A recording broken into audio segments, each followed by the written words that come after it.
Oke, Bismillah. Assalamualaikum warahmatullahi wabarakatuh. Bismillahirrahmanirrahim. Alhamdulillahi rabbil alamin. Wa bihi nasta'inu ala umurid dunya waddin. Allahumma sholli wa sallim wa barik ala habibina wa syafi'ina Sayyidina wa maulana Muhammadin wa ala alihi wa ashabihi wa man tabi'ahum bi ihsanin ila yaumiddin. Bismillah. Kita mulai lagi ngaji kita untuk bulan Maret. Bulan ini kita mengambil tema ekonomi. Pokoknya kita istiqomah ngaji ya. Di tengah isu macam-macam, di tengah masalah-masalah, di tengah kepanikanmu karena ada virus. Ya, tuh cirinya manusia itu begitu. Ada masalah satu, seolah-olah hidup kita ini penuh masalah. Padahal ya masalahnya itu. Sama kayak kalian ketika punya jerawat satu. Seolah-olah jerawat satu ini nutupi semua nikmat, semua anugerahnya Allah yang lain. Dan pikiranmu hanya pada jerawat satu itu terus. Kayak kamu pas kena penyakit panu itu. Pikiranmu ya panu itu terus. Bayanganmu, wah Allah kok tega sekali memberi panu padaku. Kamu tidak sadar bahwa banyak sekali masih anugerah Allah, nikmat Allah yang lain yang tidak kamu syukuri hanya gara-gara satu panu tadi. Maka kita rayakan nikmatnya Allah malam hari ini dengan tetap istiqomah ngaji. Tidak ada yang pakai masker di sini. Ya. Oke. Bukan tidak mau ya kalau kalian, cuma tidak kuat beli aja sekarang mahal. Oke, itu teori ekonomi juga yang berlaku akhirnya. Maka malam ini, bulan ini kita agak belajar sedikit tentang teori ekonomi. Mungkin kesannya seolah-olah ala kok filsafat kok membahas ekonomi. Ekonomi itu kan hal yang tidak terlalu dalam. Menurutmu mungkin begitu. Padahal katanya Karl Marx, ekonomi itu base structure-nya hidup kita. Dasar, paling dasar dalam kehidupan kita. Kalau dunia ekonomi tidak beres, itu dunia lain bisa jadi juga kacau balau. Apalagi hari ini kamu bisa kuliah tenang, bahkan bisa ngaji. Ini kan hal-hal yang sifatnya ekonomi sebelumnya juga terpenuhi. Kalau kamu belum makan, kalau kamu tidak punya baju yang pantas, kalau kamu tidak punya tempat tinggal, mungkin rumahmu banjir, itu kan juga tidak nyaman ngajimu. Banyak hal yang katanya Karl Marx itu ya dasarnya ekonomi. Dunia sosial, budaya, politik, pendidikan itu ya prasyarat dasarnya ya ekonominya beres dulu. Jadi ekonomi penting meskipun jangan berhenti di ekonomi, kan rumusnya itu. Kalau orang hanya mikir ekonomi saja, ya nanti kemarin-kemarin kan banyak dikritik oleh para tokoh filosof. Mikir kebendaan saja. Tapi dia harus ditemui, direngkuh, tapi selanjutnya dilewati biar kita tidak berhenti di situ saja. Oke, malam ini kita awali dari bapaknya ekonomi modern. Filosof, dia dikenal sebenarnya awalnya ahli filsafat moral, kemudian punya gagasan-gagasan banyak luar biasa tentang ekonomi. Kita mungkin banyak kenal, banyak dengar tentang beliau karena teman-teman filsafat biasanya idolanya Karl Marx. Terus mengawalinya dari Karl Marx dulu. Jadi karena Karl Marx itu kalau tentang kapitalisme, tentang Adam Smith kan konotasinya kritik. Jadi rasanya kita tidak nemu kebaikan dari teori-teorinya Adam Smith. Tapi nanti coba kita lihat apa yang ada di pikirannya beliau. Jangan salah, beliau juga punya landasan moral juga. Dia pernah juga menulis tentang filsafat moral. Lahirnya di Skotlandia abad 18, beliau lahir 1723, nanti meninggalnya 1790. Tidak perlu diragukan lagi ketokohannya. Sebenarnya tulisannya banyak, tapi nanti banyak tulisannya yang beliau musnahkan sendiri menjelang beliau meninggal. Ya malam ini karena kita belajar ekonomi, ya kita ambil dari The Will of Nation-nya lebih banyak. Meskipun nanti dari beberapa referensi yang lain juga kita ambil. Kemudian beliau ini masuk grupnya para filosof yang tidak menikah. Ya, jadi ya tidak harus ditiru yang itunya ya, kamu menikah saja. Kalau katanya Socrates kan menikah saja. Kalau tidak cocok nanti kamu jadi filosof. Nah, Adam Smith ini mungkin karena ingin jadi filosof saja, maka dia tidak menikah. Khawatirnya cocok, nanti nggak jadi filosof. Oke, kita awali ya. Langsung saja, Adam Smith ini adalah anak awal modern abad 18. Ketika beliau memproduksi gagasan-gagasannya tentang ekonomi, ada 3 situasi penting saat itu. Yang pertama, revolusi industri. Kalau pakai hitung-hitungan kita hari ini revolusi industri era 1.0. Sekarang kan kamu menyebutnya 4.0. Era 1.0 itu ya eranya mesin uap. Orang mulai kenal mesin uap. Nanti era 2.0 itu eranya listrik. 3.0 eranya komputer, robot, otomatis. 4.0 hari ini ya kita menyebutnya Internet of Things. Apa-apa sudah dikendalikan internet, termasuk urusan data. Nah, ini beliau masih era revolusi industri awal yang berawal di Inggris. Jadi itu konteksnya. Jadi era ketika mulai muncul korporasi-korporasi, pabrik-pabrik, mulai dikenal mesin-mesin, alat-alat produksi. Efektivitas, produktivitas meningkat tajam karena orang mulai kenal mesin. Itu yang aspek ekonominya. Secara politik ya settingnya adalah revolusi di Inggris, revolusi Amerika, revolusi Perancis. Kemudian yang paling penting adalah era berpikir yang dikenal sebagai antroposentrisme, atau ya hasilnya antroposentrisme itu nanti antara lain individualisme, bahwa manusia dihargai sebagai manusia sampai ke unit individu. Jadi setiap orang itu berharga.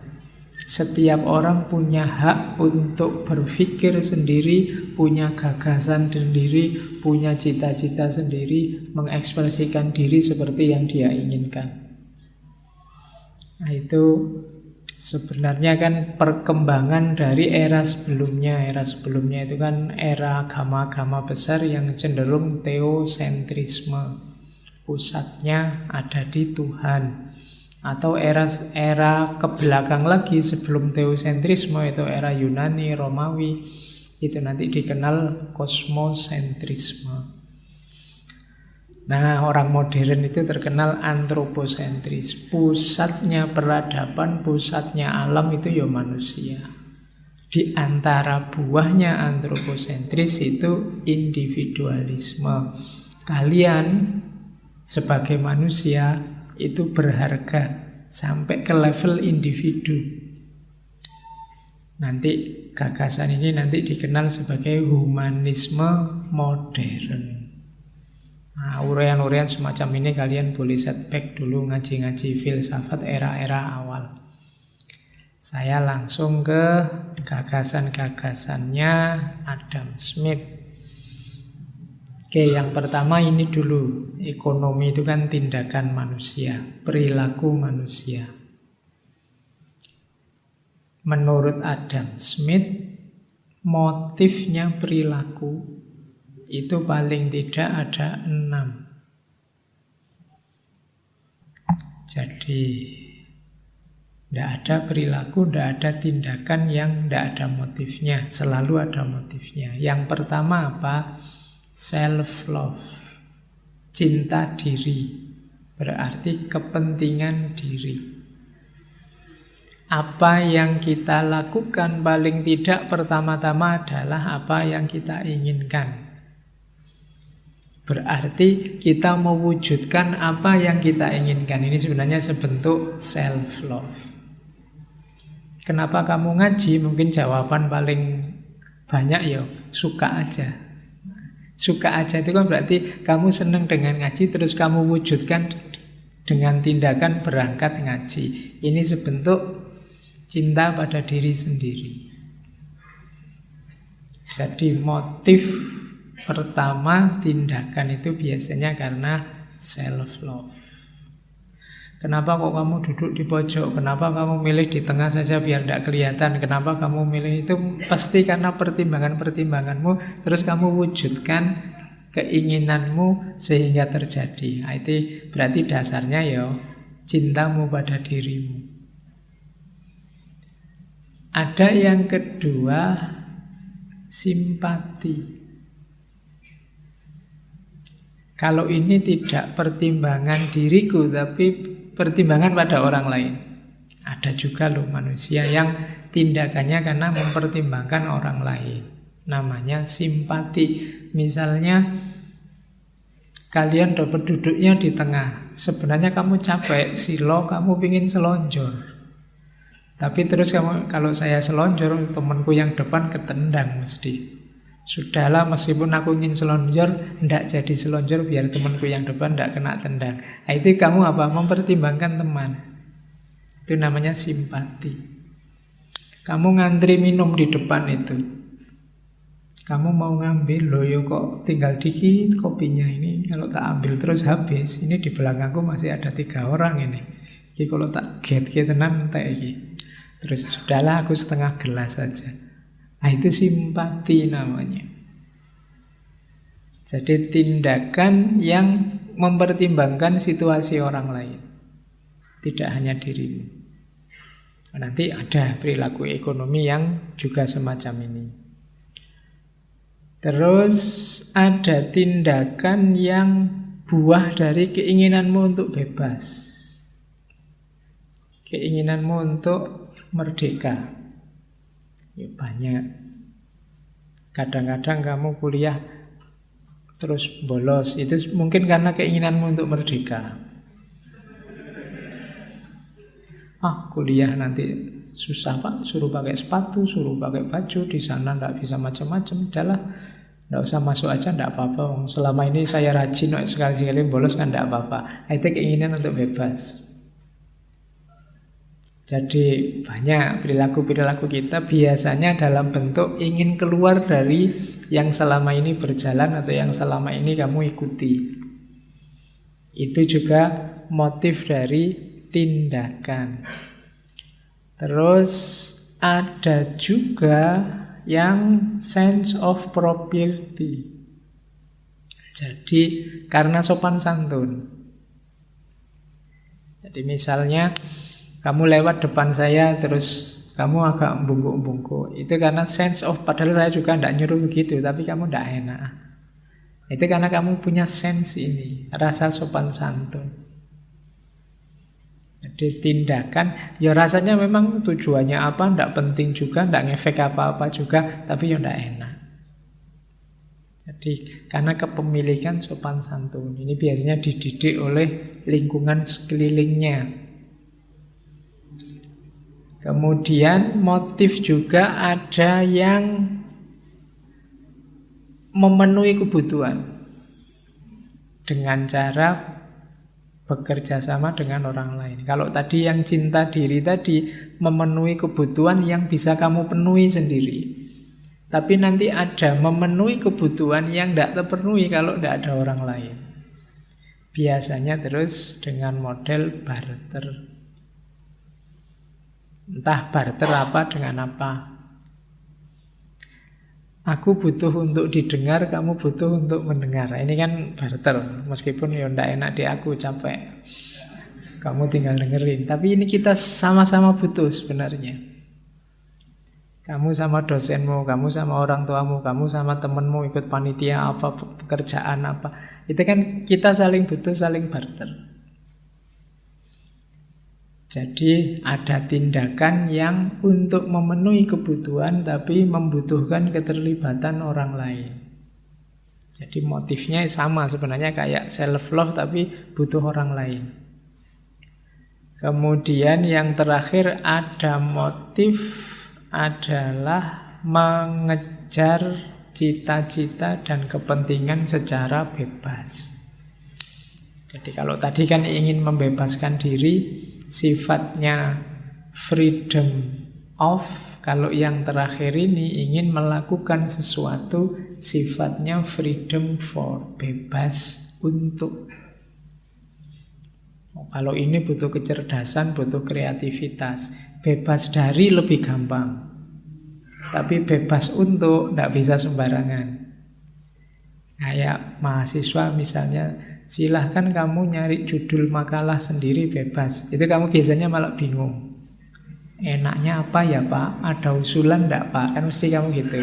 Ini bebas, padahal kamu sudah dibebaskan. Tapi bebas untuk itu memang butuh kreativitas, butuh kecerdasan. Kalau bebas dari lebih gampang. Jadi bebas dari kuliah kan enak, bebas dari aturan lebih gampang, asal kamu tidak begitu sudah bebas. Tapi begitu bebas untuk, nah, orang mulai berpikir harus ngapain. Jadi ada 6 motif tindakan kalau kita ingin melakukan sesuatu biasanya tidak lepas dari 6 ini. Tindakan ekonomi itu juga bisa masuk di 6 motif ini. Kadang-kadang memenuhi kebutuhanmu sendiri, kadang-kadang dalam konteks dermawan, membantu orang lain, kadang-kadang dalam rangka bebas dari aturan-aturan yang mengunggung, kadang-kadang untuk sopan santun, basa-basi, kadang-kadang untuk dalam rangka kerjasama dengan orang lain atau melakukan kreativitas-kreativitas. Jadi ada 6 motif tindakan. Terus sekarang asumsi pertama tentang alam. Ini Adam Smith ini anak zamannya. Zaman revolusi industri, zaman mesin, maka melihat alam semesta ini seperti mesin. Mesin itu kan satu sistem yang utuh, yang setiap komponennya penting, punya peran sendiri-sendiri. Membacanya tidak bisa parsial. Karena apa? Setiap unsurnya saling mempengaruhi. Sama seperti mikrofon ini, ada tataannya, ada tiangnya, ada mikrofonnya. Ini kan satu sistem. Bukan hanya mikrofonnya saja, bukan hanya tiangnya saja, bukan hanya tataannya saja. Tiga-tiganya penting. Jadi ini satu, alam itu juga seperti ini. Jadi alam itu saling berkait, saling berhubungan. Lihatlah dia sebagai satu seperti mesin besar. Ya, mesin yang sumbernya dari Tuhan. Katanya Adam Smith, ada Tuhan, ada ilahi yang berkebajikan, bijaksana, abadi, merencanakan dan mengatur mesin raksasa alam semesta demikian sepanjang masa untuk menghasilkan jumlah kebahagiaan yang sebesar mungkin. Dengan demikian dunia itu sempurna. Kita menjalani hidup di dalam yang terbaik dari semua dunia yang mungkin. Jadi katanya Adam Smith, dunia yang kita tinggali ini dunia versi terbaiknya dunia. Jadi nyari yang kayak gini kembarannya susah wis. Dalam hal apapun boleh diuji. Sebenarnya ini pernyataan filosofis. Para filosof abad tengah, para filosof Yunani juga banyak yang bilang seperti ini. Kan banyak sekarang upaya-upaya mencari kembarannya bumi. Sampai hari ini tidak ketemu. Jadi berarti kita hidup di dunia yang versi the best-nya, versi terbaiknya. Di planet-planet yang lain ada mungkin planet yang mengandung air, ada planet yang suhunya cocok, ada planet. Tapi yang persis kayak bumi ini tidak ketemu. Sesubur bumi, kelembapannya, cuacanya, suhunya, bahkan binatang-binatangnya, tumbuhan-tumbuhannya, cuacanya, hawanya, dan macam-macam. Jadi kita hidup di dunia versi terbaik. Jadi alam ini mesin. Nanti ketika masuk ke sistem ekonomi juga teorinya juga modelnya seperti mesin. Jadi ada strukturnya, ada sistemnya. Nanti beliau disebut bapak ekonomi modern karena beliaulah orang pertama yang merumuskan sistem ekonomi. Kalau sebelumnya ekonomi ya dilakoni wae, kamu kerja untuk duit terus buat belanjani keluarga terus habis cari lagi kan cuma itu. Tapi diteorikan dengan detail itu diawali dari Adam Smith. Nanti teorinya dikenal sebagai teori kelompok klasik. Jadi teori klasik tentang ekonomi. Oke, jadi asumsi pertama tentang alam semesta ini ternyata alam itu sifatnya struktur seperti mesin. Kalau alam sifatnya seperti mesin, maka manusia punya ciri homo economicus. Jadi homo economicus itu manusia adalah makhluk yang bersifat individual yang harus dapat memenuhi kebutuhannya sendiri, harus diusahakan. Dia butuh kerja, butuh kreativitas, butuh daya upaya untuk memenuhi kebutuhannya. Makanya dia disebut homo economicus. Kalau makhluk selain manusia, tidak bisa. Makhluk selain manusia itu dasarnya insting. Kan banyak orang mengkritik kamu kalau malas kerja dibandingkan sama binatang. Ayam aja mau keluar rumah dapat makanan. Masa kamu tidak bisa? Kan kita sering begitu. Tidak, kalau manusia tidak seperti binatang. Kalau binatang pakai instingnya. Kalau manusia pakai akalnya untuk memenuhi kebutuhan. Dia harus berusaha, dia harus kreatif, merekayasa, merekadaya. Karena dia makhluk ekonomi. Makananmu bukan sesuatu yang siap kamu telan begitu saja, kecuali makanan tertentu. Kamu kan yo nasi, yo lauk, yo sayur, macam-macam wis. Nasi aja yo jenisnya yo macam-macam. Kamu rekayasa, ada nasi sekarang, ada nasi putih, nasi merah, nasi hitam, nasi goreng, nasi kuning, macam-macam teori. Kalau binatang kan tidak kenal diversifikasi semacam itu.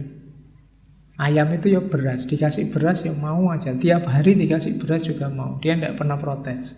Tidak pernah mbok ya sekali-sekali ya ganti nasi goreng. Tidak pernah dia minta rawon nanti. Kan tidak. Dia harus manut wae. Makanannya itu ya itu. Beda sama manusia. baju, kamu cek sepanjang peradaban manusia seperti apa orang merancang penutup tubuh, wis macem-macem. Namanya, modelnya, bentuknya. Jadi manusia itu homo economicus. Peradaban kita dasarnya ekonomi. Kemudian ada kalimat bagus dari Adam Smith, man is an animal that makes bargains. No other animal does this. No dog exchange bones with another. Manusia itu binatang yang melakukan bargaining. Aktivitas ekonomi itu kan aktivitas bargaining. Tidak ada binatang yang seperti ini. Tidak ada anjing yang bertukar tulang. Anjing itu kalau nemu tulang ya buat dirinya sendiri. Kan tidak mikir sodakoah sama teman yang lain, kan tidak ada. Juga tidak mikir bertukar. Aku tiap hari kok dapat tulang jenis ini, kamu kok dapat tulang jenis itu, tukeran yuk, tulangmu yang itu buat aku, tulangmu yang ini. Tidak ada binatang begitu. Yang ada seperti itu manusia. Jadi di antara ciri bahwa manusia itu makhluk ekonomi, dia melakukan bargaining. Jadi saling bertukar. Kita itu hampir 90% aktivitas kita itu bargaining. Kamu datang ke sini ingin mendapat apa meskipun kamu mengorbankan apa. Jadi kamu memberikan apa untuk dapat apa. Kamu kuliah itu kamu memberikan apa. Mungkin bayar SPP, mungkin beli buku. Karena kamu ingin mendapatkan apa. Jadi aktivitas ekonominya manusia yang kita lakukan itu ya sebenarnya aktivitas bargaining. Memberikan apa untuk mendapatkan apa. Kadang beragama kan juga bargaining kan. Saya ingin melakukan amal ini biar dapat ini. Biar masuk surga di lantai yang kesekian. Biar nanti dapat 72 bidadari. Biar itu bargaining. Makanya agama itu sering ngajak mbok yo ikhlas gitu. Maksudnya jangan terjebak di jual beli ini, jangan terjebak di bargaining ini. Tapi memang ya kita ini homo economicus. Kadang-kadang wiritan dihitung ini dibaca 1114 kali. Wah, kamu kemana-mana ngitung. Pakai yang itu kan, otomatis dicetak-cetak itu. Nanti kepencet iseng tadi 0 lagi, susah lagi kamu. Loh, dapat berapa tadi maunya? Karena kamu bargaining, kamu tidak mau rugi. Kalau sudah 1114 kali ya pas sudah, jangan ditambah itu. Nanti kita sudah dapat nanti rewardnya, ditunggu aja kan gitu. Nah, bargaining, logikanya logika memberikan apa untuk dapat apa. Jatuh cinta kan kadang juga gitu kan, kamu bargaining. Yo mosok capek-capek antar jemput tiap hari, nggak dapat apa-apa. Yo, pikiranmu kan begitu. Jadi kamu ingin dapat apa? Karena kamu sudah memberikan apa. Kadang-kadang ya mungkin hanya memberikan tenaga atau memberikan perhatian, memberikan apa. Kamu ingin dibales. Jangankan yang besar-besar, yang kecil-kecil aja kan kamu ingin dibalas. Kalau kamu kirim WA tidak dibalas kan marah. Mosok di-read tok, tidak di-reply misalnya. Jadi manusia itu homo economicus, cirinya apa? Bargain. Di luar manusia tidak ada yang seperti ini. Binatang tidak bargaining. Binatang itu ya jatuh cinta, suka ya suka, tidak ada kamu dapat apa, aku dapat apa. Yang dilakukan binatang sesuai instingnya, seperti saya bilang tadi. Tapi kalau manusia, ada pamrihnya. Ada yang diincar. Jadi ini yang dibaca oleh Adam Smith. Terus dibacalah oleh Adam Smith ada tahap-tahap perkembangan ekonomi ini sepanjang sejarahnya manusia.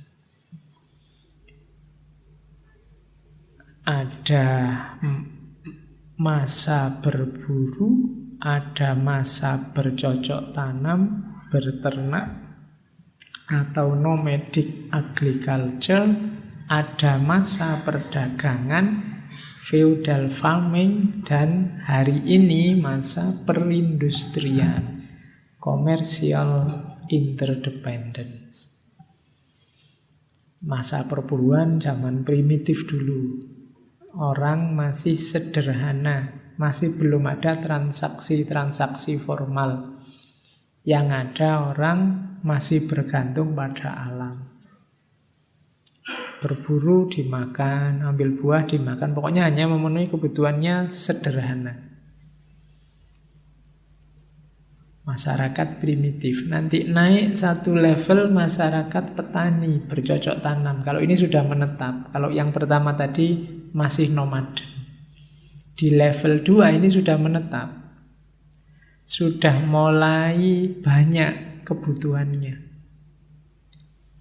Mulai ngerti nyimpen-nyimpen barang. Nah, itu era bercocok tanam dan berternak. Tidak bisa lagi praktis kayak sebelumnya. Kadang-kadang yang kita butuhkan ada di kita tidak ada, di teman kita tidak ada. Tapi yang pas teman kita tidak butuh, dia ada, kita yang ada. Jadi akhirnya apa? Barter. Saya kok dapatnya teh, kamu dapatnya kopi. Aku lagi pingin kopi ya misalnya. Ya Pak, saya tiap hari kopi, bosan sekali-sekali pingin teh. Oh ya sudah, sekarang kita barter ya. Tehku kamu ambil, kopimu buat saya. Nah, itu orang kenal seperti ini era bercocok tanam. Ketika manusia sudah mulai tidak nomaden lagi, mulai berdiam. Kamu butuh apa, saya butuh apa. Naik satu level lagi masa perdagangan. Kalau ini sudah mulai ngerti alat tukar. Karena kalau hanya mengandalkan barter itu kan ya rumit nanti. Kalau pas yang saya butuhkan ada di teman saya, sementara teman saya yang sana saya tidak kenal. Kenalnya yang ini, yang dipunyai yang ini saya tidak butuh. Tapi dia juga butuh barangku, dia juga tidak, kan rumit. Akhirnya ya sudahlah, bikin alat tukar. Ya kita kenalnya hari ini uang. Ini mulai terjadi dagang. Jadi tidak perlu, kalau saya butuh kopi, tidak perlu saya harus menukar tehku dengan kopimu. Aku pingin kopi Jane, tapi aku ya suka teh. Nah, terus lahirlah alat tukar. Pakai uang beli kopi. Saya punya kopi banyak Pak, nggak mungkin kan tak minum semua. Di barter juga nanti mesti sisa. Sisanya buat apa? Loh aku juga butuh kopi tapi juga nggak banyak-banyak. Terus di situ gunanya alat tukar. Nah ini era perdagangan. Terus masuklah ke era industri. Kalau di era industri ini mulai lahir pabrik-pabrik, produksi-produksi. Yang kita butuhkan apa diproduksi banyak, butuh baju diproduksi banyak di situ dengan mesin, dengan teknologi. Itu era perindustrian. Jadi ada 4 tahap perkembangan ekonomi. Yang dibahas oleh Adam Smith ya yang terakhir ini. Ketika masuk ke era perindustrian. Oke, kita awali dari asumsi-asumsi awal. Yang pertama, ini kodrat Homo economicus tadi adalah manusia itu harus bekerja. Manusia itu punya ciri harus beraktivitas untuk memenuhi kebutuhannya. Tidak bisa dia hanya mengandalkan orang lain. Jadi katanya Adam Smith, tidak ada masyarakat yang sungguh-sungguh menjadi berkembang dan bahagia apabila sebagian terbesar anggotanya berada dalam kemiskinan dan penderitaan. Di samping itu, tiada lain kecuali persamaan bahwa mereka yang makan, berpakaian, dan bertempat tinggal adalah semua orang yang secara bersama-sama harus menghasilkan dari pekerjaan mereka sendiri sehingga mereka dapat makan, berpakaian, dan bertempat tinggal secara memadai. Tidak boleh ada orang yang bercita-cita, saya cita-citanya ditolong orang lain saja lah Pak. Kamu pasti harus bekerja, beraktivitas memenuhi kebutuhan. Jadi ini prasyaratnya homo economicus. Makanya setiap orang kan nanti sesuai bidangnya masing-masing harus bekerja, harus berkarya. Disitulah nanti dia memenuhi kebutuhannya. Bahkan nanti belakangan di Kalma kan kerja itu tidak cuma memenuhi kebutuhan, tapi juga eksistensial. Maknamu sebagai manusia yang eksis itu dinilai dari karyamu, dari kerjamu. Kalau kamu tidak menghasilkan apa-apa, tidak membuat apa-apa, tidak melahirkan apa-apa, tidak memproduksi apa-apa, tidak bekerja, ya kamu tidak eksis. Jadi kalau dulu René Descartes itu aku berpikir maka aku ada, ya versinya sini berarti aku kerja maka aku ada. Mikir tok ora kerja,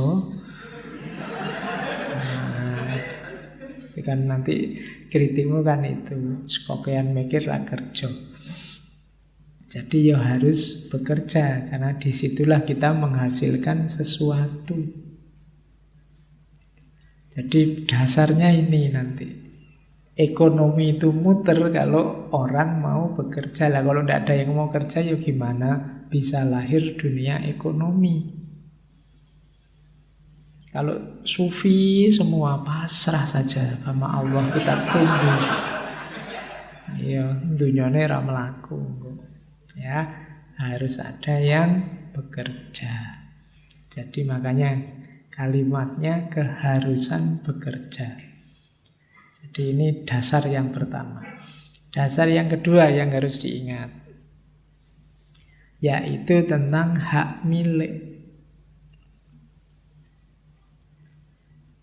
Kan nanti ada ini nanti dikritik misalnya di aliran-aliran sosialis komunis itu hak milik itu ya milik bersama. Tapi menurut Adam Smith hak milik itu hak asasi.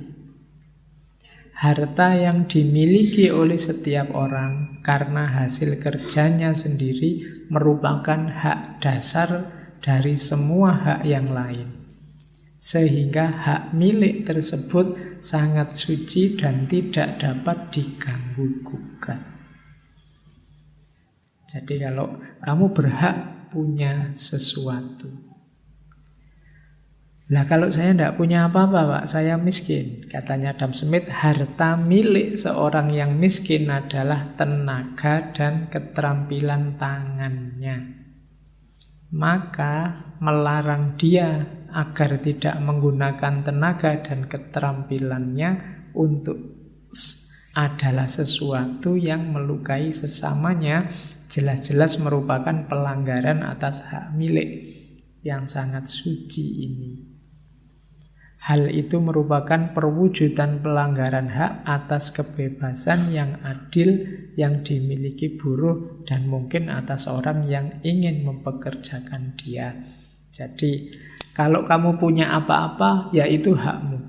Kalau kamu tidak punya apa-apa, hakmu atas tenaga dan keterampilanmu. Orang tidak boleh menghalangimu berkarya, beraktivitas, menggunakan tenaga dan keterampilanmu untuk menghasilkan sesuatu. Karena itu hakmu. Kamu ingin gambar, ya silahkan gambar. Kamu ingin bikin rumah, silahkan bikin rumah. Kamu ingin nulis, silahkan nulis. Itu hakmu. Orang tidak boleh dihalang-halangi di sini. Jadi manusia harus beraktivitas dan dia punya hak atas aktivitas dan karyanya. Ini dua asumsi yang awal tadi ringkesnya itu. Silahkan kamu bekerja, silahkan kamu berkarya, dan kamu punya hak atas itu. Atas produkmu, atas karyamu, dan atas aktivitasmu. Meskipun nanti di antara yang dikritik oleh Karl Marx itu nanti kalau dalam kasus buruh ini nanti dia tidak bisa mengklaim karyanya. Mereka sih yang bikin sepatu bermerek, tapi mereka tidak bisa bilang sepatu bermerek itu produkku. Nanti di situ ada masalah nanti.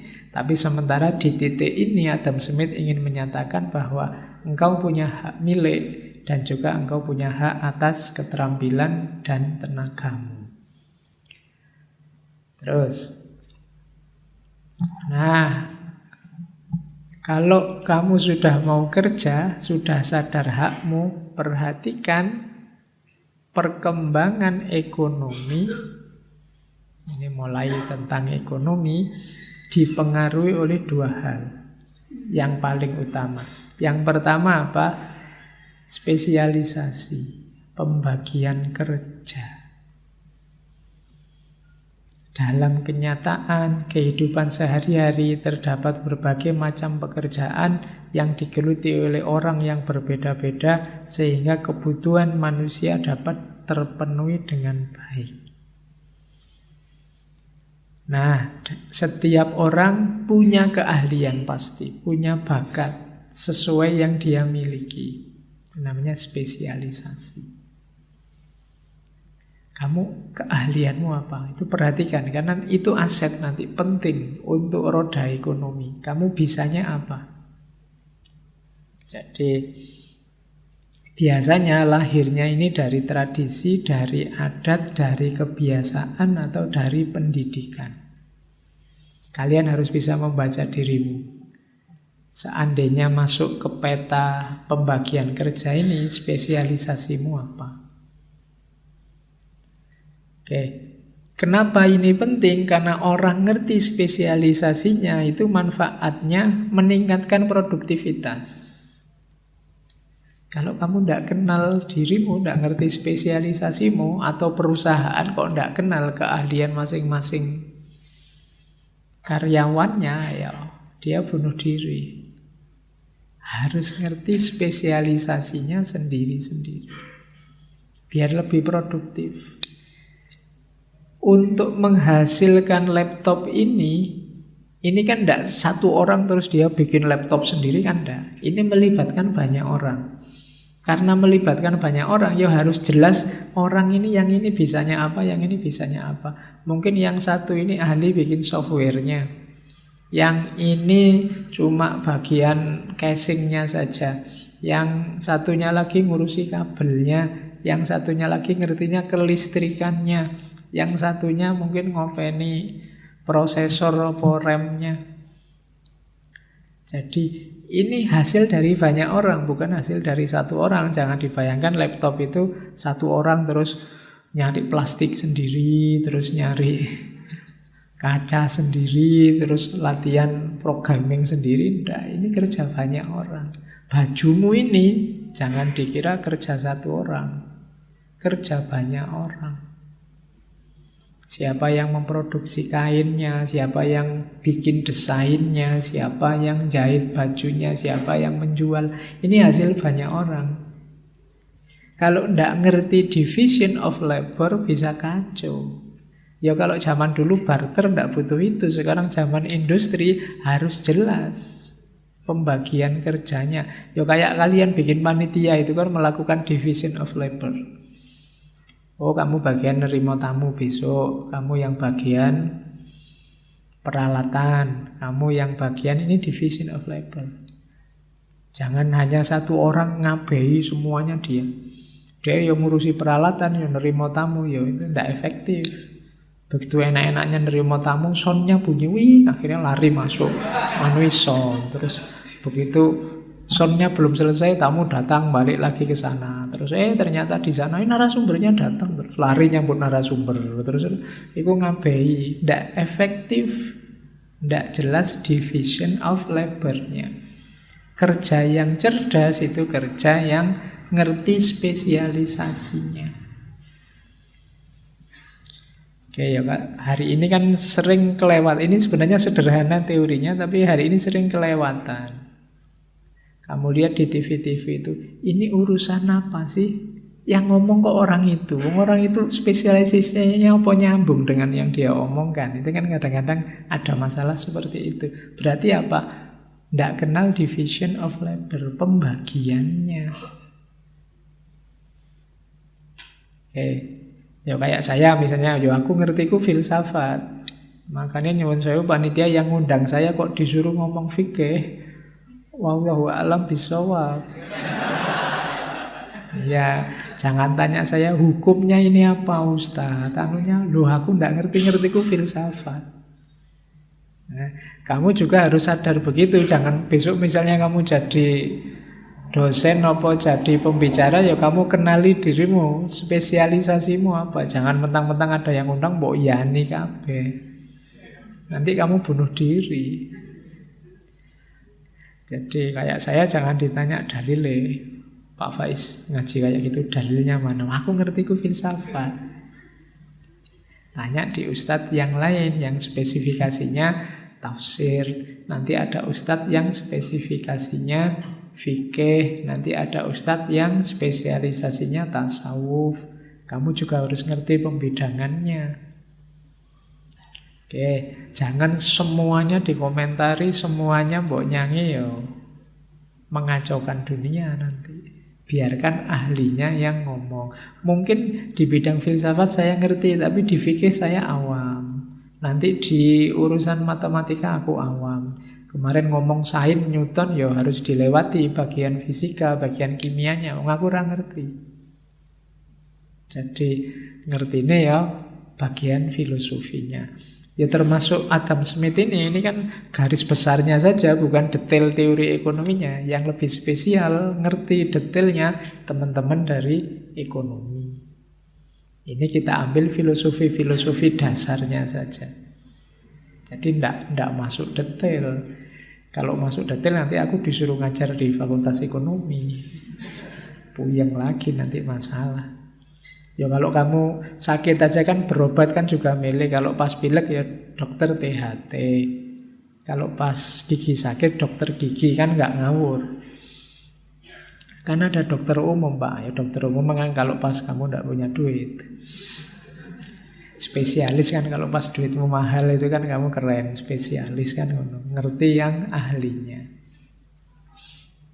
Oke, karena memang spesialis itu semakin mahal. Kayak dokter tadi, semakin spesialis semakin mahal.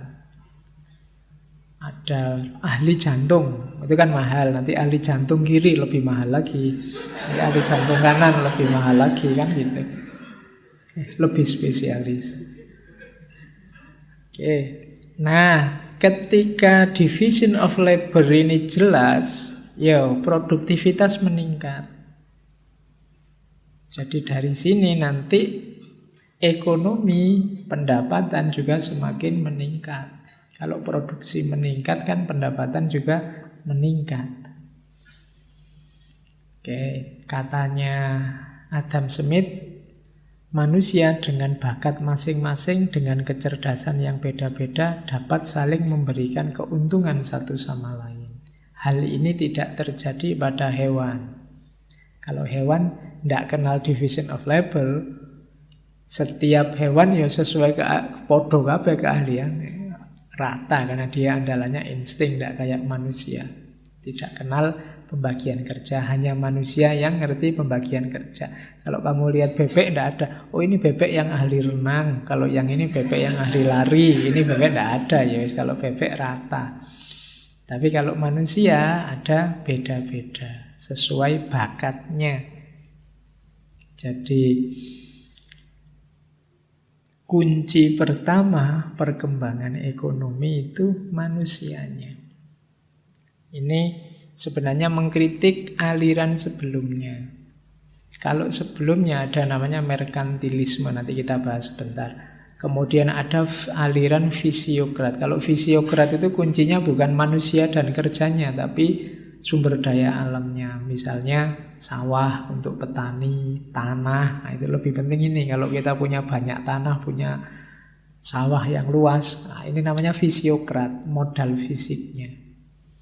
Nanti ada merkantilisme. Merkantilisme lebih ke modal politiknya. Nanti kita lihat di belakang. Tapi kalau menurut Adam Smith, yang penting justru manusianya. Jadi keahlian manusianya. Contohnya ini, it's not from the benevolence of the butcher, brewer, or baker that we expect our dinner, but from their regard to their own interest. Kalau sudah misalnya gini loh, division of labor itu, kita itu tidak butuh kebaikannya tukang daging, ya kan, kebaikannya tukang bikin minuman atau tukang bikin roti. Yang kita butuhkan kalau kita ke warung, ya dia bisa bikin daging yang enak, bikin minuman yang enak, bikin roti yang enak. Yang kita cari kan itu. Jadi, bukan benevolentnya, bukan oh dia orang baik kok. Ya orang baik kalau tidak bisa bikin minuman ya tidak kita tunggu kalau pas kita di warung. Harusnya minuman manis kamu dikasih pahit kan kamu tetap marah. Meskipun saya orang baik loh Pak. Iya neng ya. Minumanmu harusnya manis tapi ini pahit. Kita butuh profesionalitasnya. Jadi disinilah pentingnya division of labor tadi. Jadi kita butuh orang-orang yang punya spesialisasi jelas. Setelah itu modal kedua. Modal kedua ini kapital. Modal, akumulasi kapital. Ini juga penting. Ya meskipun orangnya pinter tapi modalnya ndak ada, ya ekonomi tidak jalan. Jadi tetap butuh modal. Setelah pembagian kerja jelas, modalnya ada. Semakin besar modal, semakin mungkin kita sejahtera. Jadi ini mungkin nanti banyak yang kritik, tapi ya tetap kita butuh modal. Kalau tidak ada modalnya, kita tidak bisa kerja, katanya Adam Smith. Saya ahli loh di bidang kedokteran gigi misalnya, tapi tidak ada modalnya. Tidak bisa bikin klinik gigi, tidak punya peralatan untuk mengobati sakit gigi, tidak punya obat-obat untuk sakit gigi, ya keahliannya tidak ada gunanya. Saya arsitek Pak, ahli bikin rumah, tapi kalau tidak ada modalnya, tidak ada batu bata, tidak ada semennya, ya akhirnya cuma bisa gambar rumah, tidak bisa bikin rumah. Kita butuh akumulasi modal atau kapital. Kalau modal ada, spesialisasi jelas, dari situ akan lahir laba. Kalau sudah dapat laba semakin banyak, kita semakin sejahtera, dompetmu semakin tebal. Sederhananya begitu. Jadi makanya bagi yang galau tentang masa depan ekonomi, ya kalau masa depan spiritual kan gampang kamu merancangnya. Diniati, ditekati, istiqomah, ikhlas jalan. Ini masa depan ekonomi kan tidak bisa cuma itu. Kamu harus mikir keahlian tadi, profesionalitasmu apa. Kemudian kamu punya modal apa dan berapa. Cara memupuk modalnya seperti apa dan seterusnya. Jadi orangnya sama modalnya. Kunci pertumbuhan ekonomi. Terus ini kunci-kuncinya ya sebelum masuk ke teori besarnya. Nah, sekarang tentang nilai. Perhatikan dalam dunia ekonomi ada nilai real, ada nilai nominal.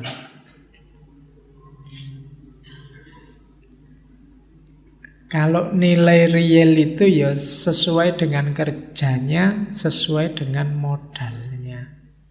Ini namanya nilai real.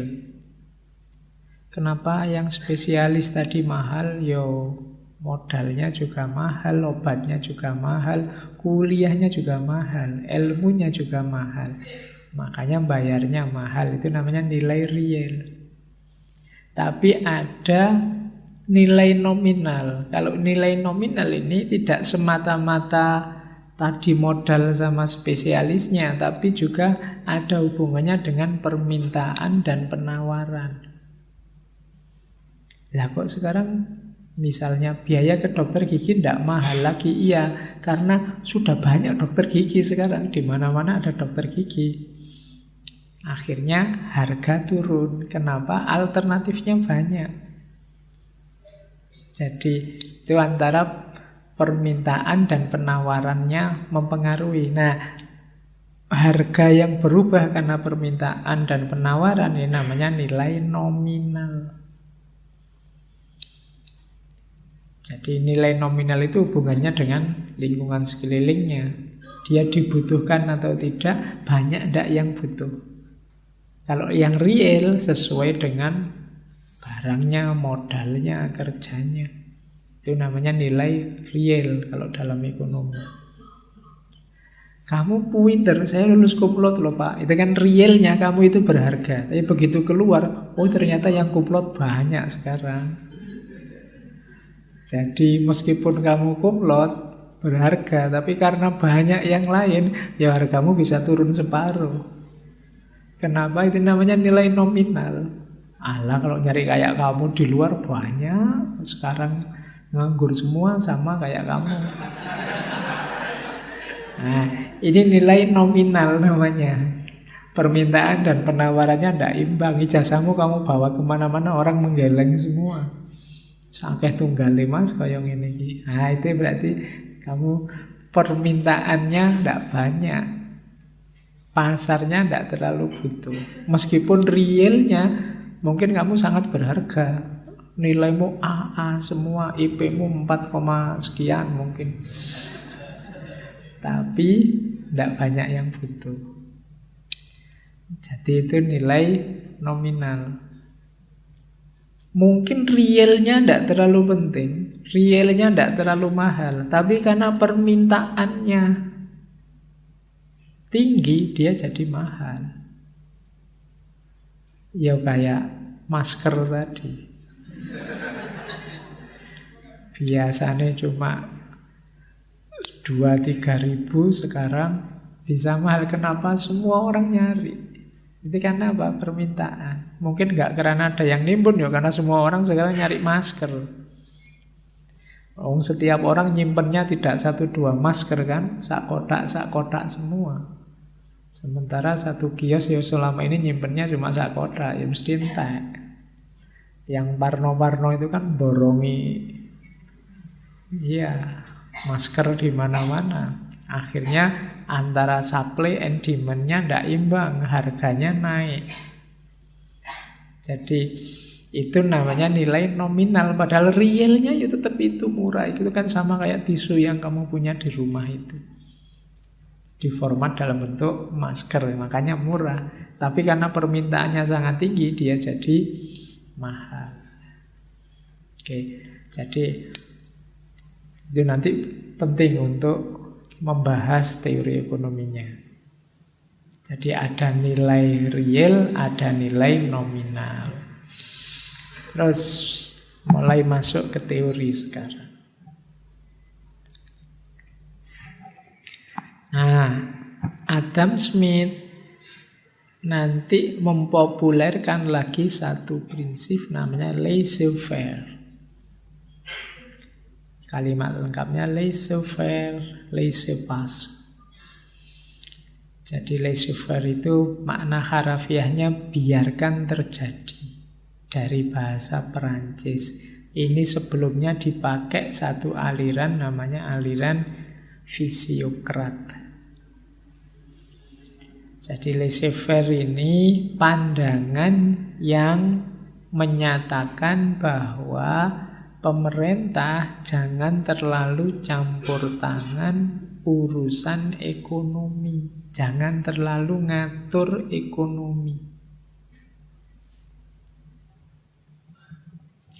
Nanti malah kacau. Tadi dia melihat alam itu ada aturannya sendiri, dia satu sistem.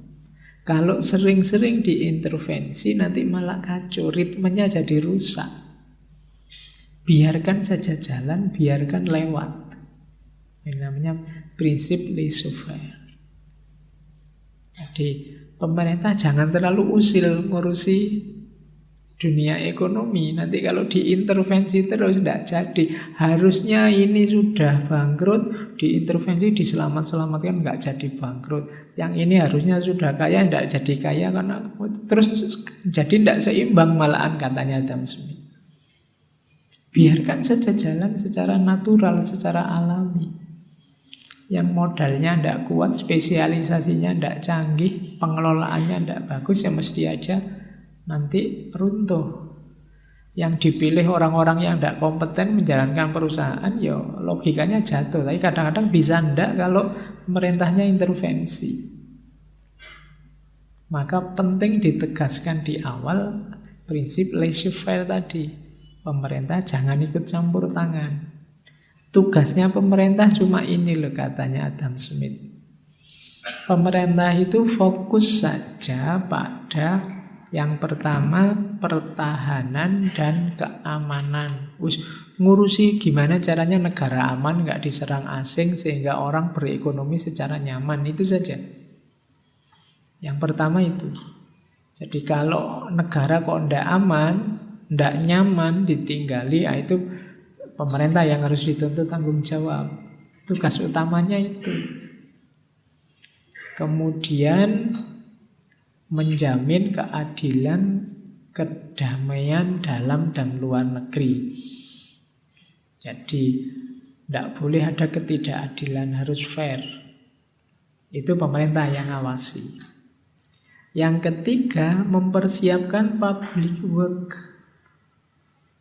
yang tidak bisa disiapkan oleh individu atau kelompok individu. Misalnya kampus, sekolahan, jalan-jalan, pelabuhan, jembatan, infrastruktur, yaitu memang tugasnya pemerintah. Jadi pemerintah cuma ini. Gimana caranya negara aman, kemudian fair, adil, kemudian infrastrukturnya dipersiapkan. Sisanya biarkan mekanisme ekonomi natural yang jalan. Itu nanti yang oleh Adam Smith disebut invisible hand. Invisible hand itu tangan yang tidak kelihatan. Kenapa disebut invisible hand? Karena tidak perlu ada tambahan tangan yang ngurusi itu. Biarkan saja jalan secara otomatis. Itu namanya invisible hand. Apa sih invisible hand itu? Invisible hand itu, jadi ini pandangan bahwa keseimbangan pasar itu terbentuk secara netral seperti tadi. Ada supply and demand. Ada tawaran dan permintaan. Nah, invisible hand itu tidak usah khawatir nanti kayak sekarang. Ada masker kok hilang. Logikanya secara natural katanya. Misalnya kok masker sekarang sangat dibutuhkan tapi jumlahnya kok sedikit, akhirnya masker jadi mahal. Tidak usah khawatir. Secara alami kalau situasi ini jalan terus, pasti nanti akan lahir produsen-produsen, pemain-pemain baru yang bikin masker. Itu natural sudah pasti. Sebentar lagi ada pabrik-pabrik masker yang baru atau pembuat-pembuat masker, inovasi-inovasi masker yang baru. Kalau pemain-pemain baru ini sudah turun gelanggang, yang tadinya mahal mesti akan turun lagi. Kalau dia maksa mahal terus ya tidak akan laku, lebih menang pemain yang baru ini. Jadi tidak usah khawatir, tidak usah diintervensi kalau model invisible hand. Ini natural kok, alami. Semakin tidak ada yang butuh, ya harganya semakin murah. Semakin banyak yang butuh, semakin mahal. Kalau kamu ngarang bikin harga misalnya, saya ingin cepat kaya, Misalnya kacamata ini harusnya harganya 50.000, tak jual 5 juta misalnya. Ya ndak laku. Gitu. Kamu jual lebih murah, laku, tapi kamu rugi. Ini sudah teori alami dalam dunia ekonomi. Jadi biarkan saja bertarung, berkompetisi secara fair. Pemerintah cukup lihat ini adil ndak, fair ndak, ada yang curang ndak. Yang ndak boleh kan yang curang tadi. Itu pemerintah yang ngawasi tugasnya. Tapi biarkan saja jalan dengan mekanisme supply and demand tadi. Jadi persaingan di antara perusahaan akan dapat mengarah pada pengakuan konsumen terhadap produk dan juga harga yang terbaik. Sebab produsen yang kurang efisien secara bertahap akan terlempar keluar dari pusat persaingan. Karena ada mekanisme invisible hand ini, setiap pelaku ekonomi ingin melakukan yang terbaik. Wah, aku jualan nggak usah mahal-mahal, tapi juga nggak boleh murah. Kalau terlalu murah rugi aku. Untuk biaya produksinya saja berapa. Akhirnya harga normal. Tapi kalau tadi ada intervensi pemerintah, misalnya ini kan yang mengacaukan ritme itu. Harusnya aku tidak boleh jual mahal-mahal, tapi terus ada instruksi surat edaran dari pemerintah misalnya. Harus pakai merek ini, ya sudah. Ritmenya terus jadi rusak. Jadi biarkan saja sebenarnya jalan sesuai hukum alam ekonomi itu. Jangan terlalu banyak diintervensi. Itu yang disebut invisible hand. Yang selama ini terjadi ketika pemerintah intervensi apa? Monopoli. Jadi monopoli ini katanya Adam Smith ngerusak pasar. Jadi monopoli itu kesenangan kotor, jahat dengan memberikan privilege eksekutif bagi perusahaan dagang tertentu. Karena ada privilege ini, akhirnya apa? Ya yang lain mesti kalah, yang lain mesti mati. Dia sendiri yang menang. Jadi, ayo KKN itu kan suap menyuap, itu kan biasanya dalam rangka ini, biar perusahaan tertentu dapat hak tertentu untuk dagang, yang lain tidak dapat. Yang terjadi akhirnya apa? Monopoli. Jadi menang-menangan. Ketika sudah biasanya monopoli ya dengan bantuan pemerintah, karena ada pembelaan atau zaman dulu terkenal sekali istilah KTBLC. Jadi semacam nota, semacam pemihakan untuk memenangkan kelompok dagang tertentu. Ini merusak pasar sudah. Kalau ada yang seperti ini mesti kacau. Kalau yang satu sudah dianak emaskan misalnya karena memberi suap tertentu, yang lain juga, kalau gitu tak kasih suap lagi yang lebih besar biar haknya dapat padaku. Yang lain ngasih lebih besar lagi. Akhirnya pertandingan suap-suapan. Ya, sudah tidak natural lagi sudah. Jadi harusnya pemerintah justru menghalangi adanya monopoli. Karena tidak sehat. Kalau tidak sehat ya nanti ekonominya tidak akan menyejahterakan, akan menggumpal di kelompok tertentu atau orang tertentu. Jadi ngerusak pasar. Contohnya apa? Dulu ada, sebelum Adam Smith ada aliran namanya merkantilisme. Di sekitar abad 17. Isinya ya pemerintah plus tuan tanah, para pedagang. Jadi orang-orang merkantilis ini percaya bahwa ekonomi dunia itu sifatnya stagnan. Jadi sifatnya tidak berkembang. Pokoknya ekonomi itu akeh-akehan modal. Itu nanti kelompok merkantilis. Jadi akhirnya apa? Mereka berlomba-lomba kerjasama dengan pemerintah melakukan monopoli. Bahkan zaman itu kelompok merkantilis ini tidak cuma monopoli dalam negeri, juga invasi ke luar negeri sampai lahir kita kenal namanya kolonialisme. Didukung oleh pemerintah dengan pasukannya. Kalau di Indonesia dulu masuk misalnya Belanda dengan VOC-nya. VOC itu kan kelompok dagang awalnya, kemudian masuk bikin perjanjian-perjanjian dengan pemerintah lokal yang sudah kalah untuk jaminan dagang. Lahir monopoli-monopoli. Oke, nah orang merkantilis ini nanti ya fokusnya hanya laba, menumpuk modal. Gimana caranya mengumpulkan uang sebanyak mungkin. Uang itu kalau zaman itu ya simbolnya ya diwakili oleh emas dan perak. Semakin koleksi emas dan peraknya banyak, semakin dia disebut stabil ekonominya.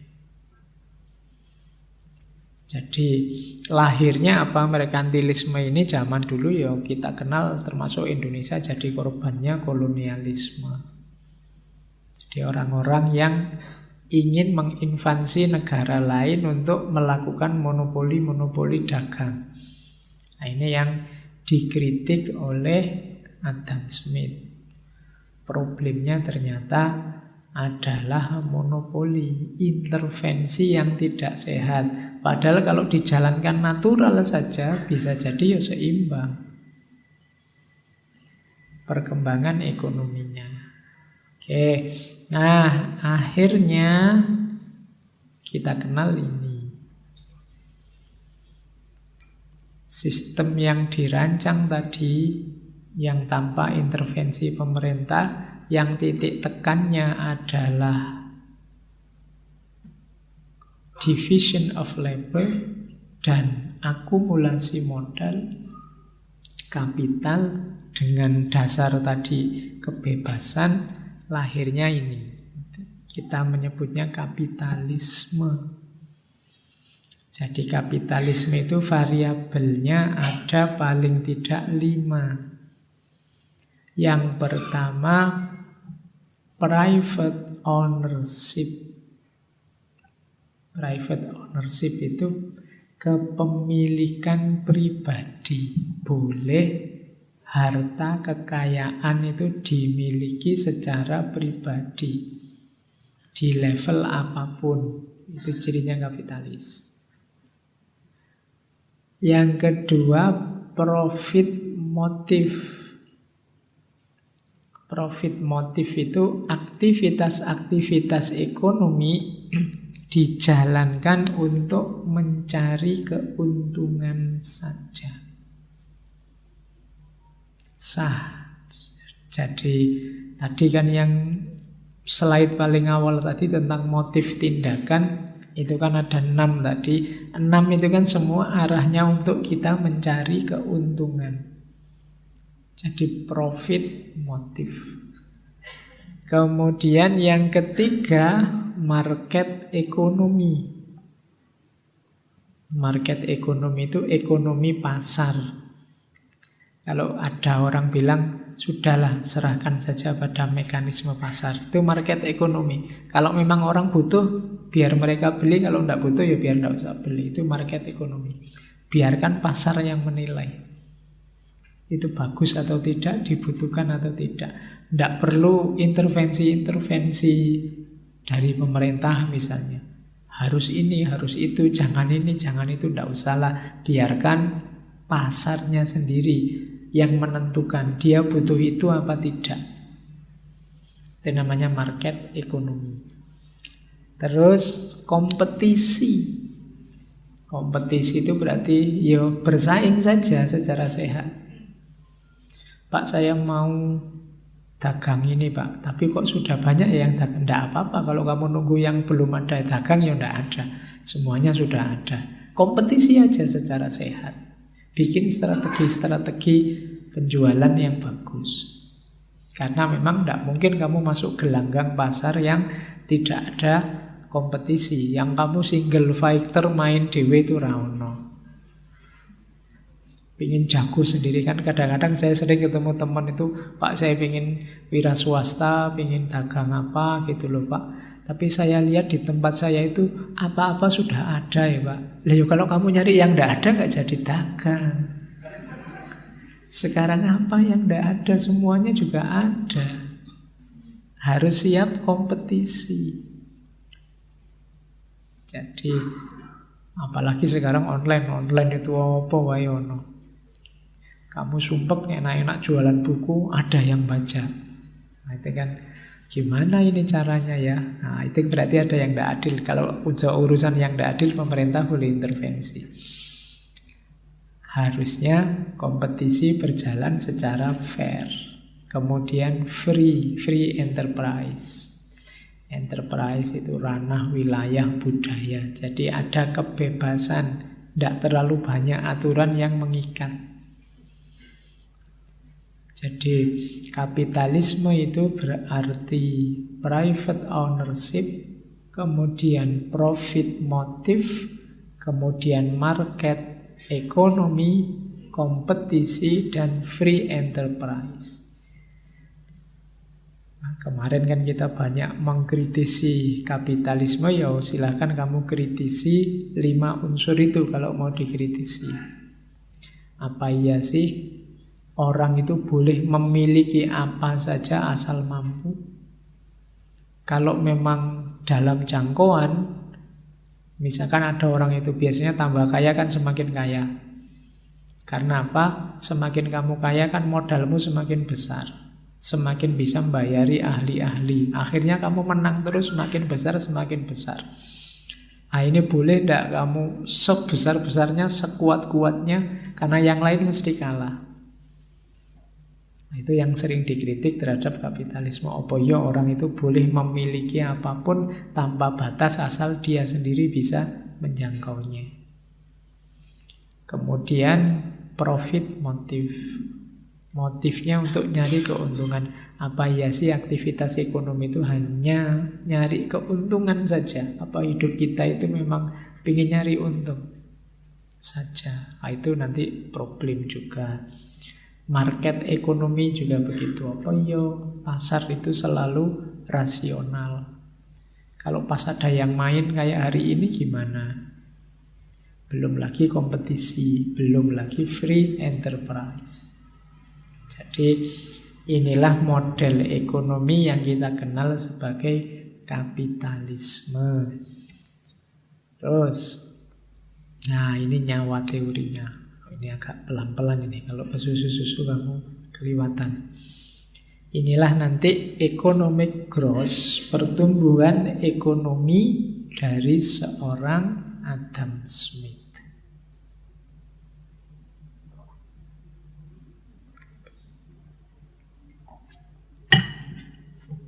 Sebenarnya sejak tadi langsung jujuk sini mungkin bisa. Cuma nanti kopimu belum habis, ngajinya sudah habis. Ya, jadi yang pertama memang awalnya adalah division of labor. Yang paling awal pembagian kerja itu. Dasarnya itu. Semakin canggih pembagian kerja, semakin bagus produktivitas. Berarti apa? Semakin ahli para pekerja, semakin skillnya bagus, semakin produktif. Biasanya ini nanti digabung dengan strategi investasinya. Biasanya ditambah investasi mesin, investasi peralatan, sehingga orangnya pinter, kemudian peralatannya bagus, produktivitas naik. Kalau produktivitas naik, ya produk jadi naik, outputnya naik. Jadi hasilnya memuaskan, naiknya output itu sesuai dengan target. Nah, kalau hasilnya sesuai target, akhirnya apa? Upah juga naik. Karena perusahaannya stabil, sukses. Kalau upah naik, perusahaan stabil, nanti pada akhirnya pendapatan per kapita, ini penting nanti mulai dikenal GDP di Adam Smith. Penghasilan banyak orang di satu negara juga naik. Karena orangnya berkualitas semua, begitu masuk dunia industri, produktivitas meningkat, mereka juga outputnya bagus, pada akhirnya perusahaan bisa menaikkan upah. Ketika perusahaan menaikkan upah, maka naiklah juga pendapatan rata-rata per kapita. Ya gampang-gampangannya orang semakin sejahtera, tambah sugih. Kalau orang tambah sejahtera, biasanya apa? Konsumsinya naik. Beli mobil, beli rumah. Ya kan? Kalau dulu bajunya harga 100.000 ke bawah, sekarang 500.000 ke atas. Kalau dulu buka Bukalapak, buka Tokopedia, pilihannya nyari yang bekas, sekarang nyari yang baru. Konsumsi naik, kenapa? Pendapatan naik. Ya kayak sekarang kamu zaman mahasiswa kan, kalau lagi belanja online kan mesti ring harga antara 0 sampai 200.000 sak kuat-kuatnya misalnya, kan gitu. Tapi begitu pendapatanmu naik kan kamu bisa sampai sekian juta bisa. Kenapa? Konsumsi naik, karena upahku naik. Kalau konsumsi naik itu kan pendapatan per kapita naik, konsumsi naik, itu isyarat apa? Negara semakin sejahtera. Ya kayak sekarang ya, sekarang itu menurut saya ya lumayan sejahtera. Nyari rumah yang tidak ada TV sekarang susah. Setiap rumah pasti ada TV. Motor, setiap rumah pasti punya kendaraan, paling tidak motor. Itu kan berarti meningkat. Kalau dulu sak kampung TV-nya siji. Zaman saya kecil ya TV-nya satu. Nanti kalau pengen nonton TV, nunggu tetangganya, ditunggu depan rumah, baru tetangganya nyetel TV, kita ikut bareng-bareng nimbrung di situ. Kalau tetangganya lagi ndak mood, dimatiin. Jadi dulu kan begitu, karena TV-nya siji tok. Kita pengen nonton sepak bola, dia nyetel sinetron, nyetel berita kalau zaman itu. Nah, karena apa? Adanya cuma satu. Sekarang setiap orang bisa punya TV. Bahkan tidak hanya sekarang setiap orang bisa punya TV, sekarang setiap orang sudah bosen punya TV. TV itu sekarang jarang diputar lagi kan, paling kamu lebih banyak HP-nan, WA-nan. Zamannya sudah berubah. Di situ kelihatan ada meningkatnya kekayaan bangsa. Kita semakin sejahtera. Berarti apa? Kalau kekayaan meningkat, kesejahteraan meningkat, akumulasi modal juga meningkat sebenarnya. Loh, ketika akumulasi modal meningkat, itu nanti ada efeknya ke keahlian. Muter lagi. Pembagian kerja, spesialisasi juga semakin berkualitas. Orang tambah pinter, tambah ahli. Kenapa? Sekarang ada modalnya. Ketika orang tambah ahli, ya produktivitas semakin meningkat. Terus muter begitu. Jadi grafiknya harusnya semakin sejahtera, semakin sejahtera, semakin sejahtera. Jadi inilah siklus kapitalisme versi Adam Smith. Disinilah negara tumbuh menjadi semakin berkembang, semakin maju dengan parameter ekonomi. Meskipun nanti selanjutnya dikritik oleh Karl Marx, tapi Karl Marx kan sudah kita bahas dulu. Kalau ada yang tanya, kritiknya apa, kamu dengarkan saja rekamannya Karl Marx. Jadi kritiknya dulu, baru yang dikritik kita sampaikan sekarang. diwalik. Ya tidak apa-apa. Kan tadi ada motif tindakan itu antara lain bebas dari aturan. Nah, ini bebas dari aturan sakar PDW. Yang kritiknya disampaikan dulu, yang dikritik baru belakangan. Jadi inilah kunci-kunci dari pertumbuhan ekonomi. Ditambah tadi peradaban kapitalis tadi, disitulah nanti lahir konsepnya will of nation. Jadi kekayaan negara yang sejati itu sebenarnya bukan terletak pada timbunan emas dan peraknya, tetapi tadi division of labor-nya yang jadi kunci. Yang dari situ produktivitas meningkat, produk meningkat, upah meningkat, kemudian pendapatan per kapita meningkat, konsumsi meningkat, kapital juga meningkat. Kalau kapital meningkat, manusia juga bisa dididik semakin berkualitas, division of labor juga meningkat, terus begitu. Oke, sistem semacam ini nanti disebut kapitalisme. Oke, pada akhirnya ini orang hidup itu kalau pakai kalimatnya Adam Smith, what can be added to the happiness of a man who is in health, out of debt, and has a clear conscience. Butuh apa lagi untuk bahagia bagi orang yang badannya sehat, ndak punya utang, pikirannya waras. Wis targetmu 3 ini aja, kamu sudah bahagia. Awak waras, sehat, pikiran waras, sehat, ndak punya utang.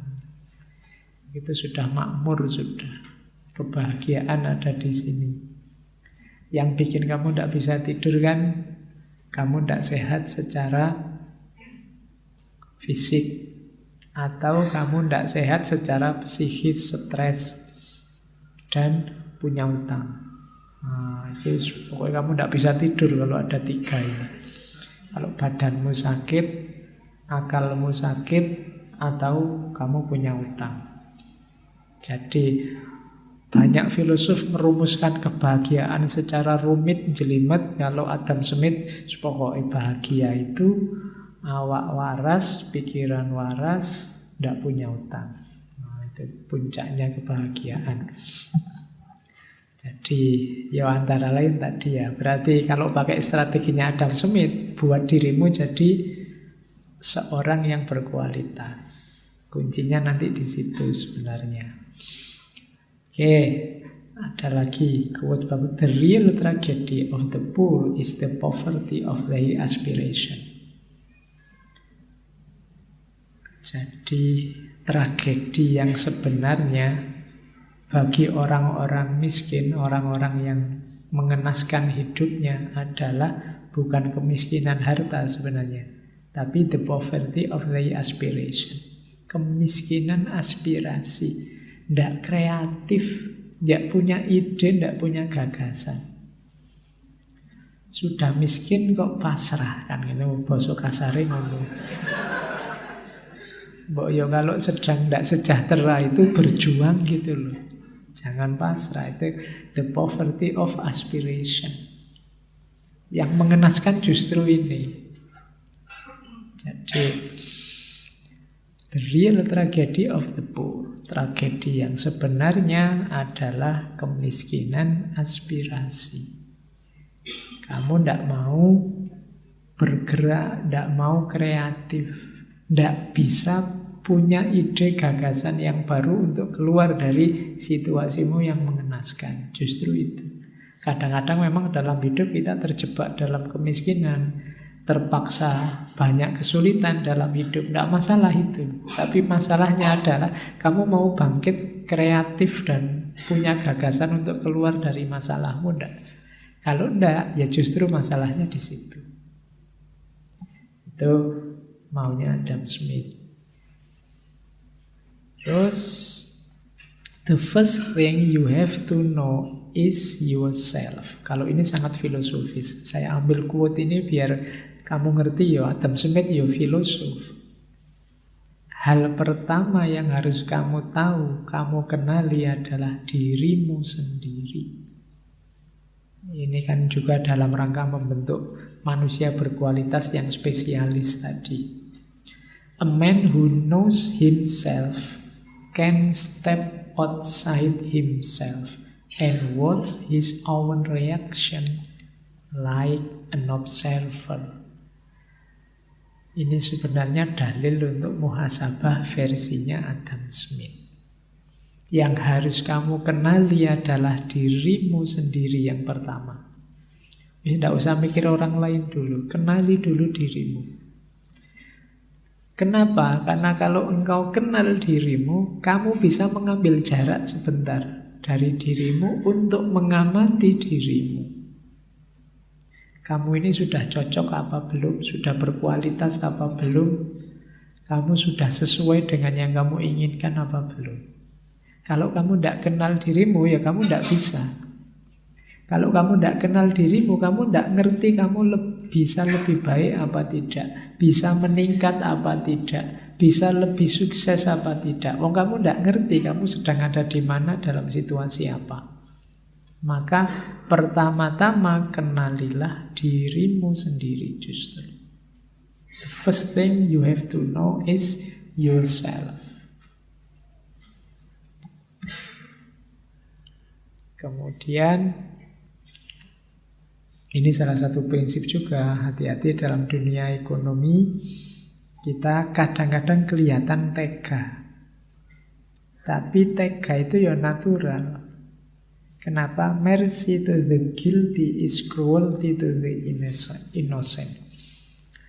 Jadi kasihan pada orang yang salah itu adalah kekejaman pada orang yang tidak bersalah.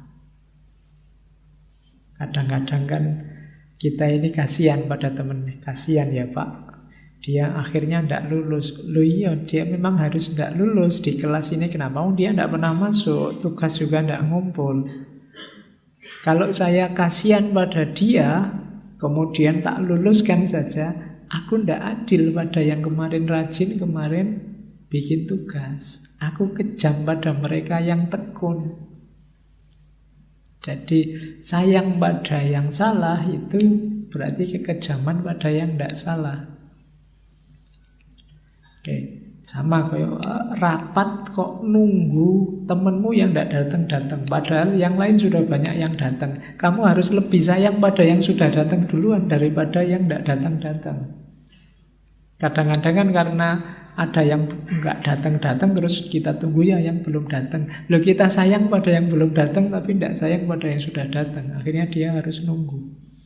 Mbok sudah wong telat ditinggal saja. Mercy to the guilty is cruelty to the innocent. Jadi sayang pada yang salah itu berarti kejam pada yang tidak salah. Jangan dibalik, karena kita ini memang sering kejam pada orang yang tidak salah apa-apa. Demi kasihan ya orang ini. Ya memang salah, gimana lagi. Dia harus menanggung hukuman dari kesalahannya. Oke. Oh, ini juga Adam Smith juga punya quote tentang cinta. Man naturally decides not only to be loved, but to be lovely. Manusia itu secara alami ingin, tidak hanya ingin dicintai, tapi juga ingin lovely. Lovely itu nek basa Jawane demenake. Ya. Demenake mungkin bahasa Indonesia ini penuh cinta kasih. Jadi manusia itu tidak cuma ingin dicintai, tapi juga ingin jadi pribadi yang penuh kasih sayang, menyenangkan semua orang. Itu lovely. Jadi ini kalau pakai bahasa yang lain, manusia itu menemukan kebahagiaannya tidak hanya secara pasif. Pasif itu kan dicintai. Tapi juga secara aktif. Dia berekspresi yang membuat orang senang. Membuat orang suka. Itu but to be lovely. Jadi ini naturally, berarti alami. Oke, secara alami orang ingin dicintai dan ingin menebarkan cinta ke sekelilingnya. Oke ya, saya kira itu ya Adam Smith. Paling tidak kita sudah ngerti karpe ngono toh. Adam Smith itu. Tadi saya bilang detailnya ya kamu kejar sendiri. The Wealth of Nation. Bukunya ada, tinggal kamu download online pakai bahasa Inggris. Saya tidak tahu terjemahnya ada apa enggak. Kalau ada ya kamu beli saja. Jangan yang bacakan tapi. Kasihan yang nerjemah. Oke. Minggu depan kita lanjutkan dengan Max Weber. Max Weber dikenal melihat, ini tadi kan kita ngomong kapitalisme. Minggu depan kita lihat bagaimana spirit kapitalisme itu punya efek dalam kehidupan religius. Hubungannya dengan etika religius. Oke, saya kira itu teman-teman. Ketemu lagi insya Allah minggu depan. Wallahul muwaffiq, wallahu a'lam bishawab. Wassalamualaikum warahmatullahi wabarakatuh.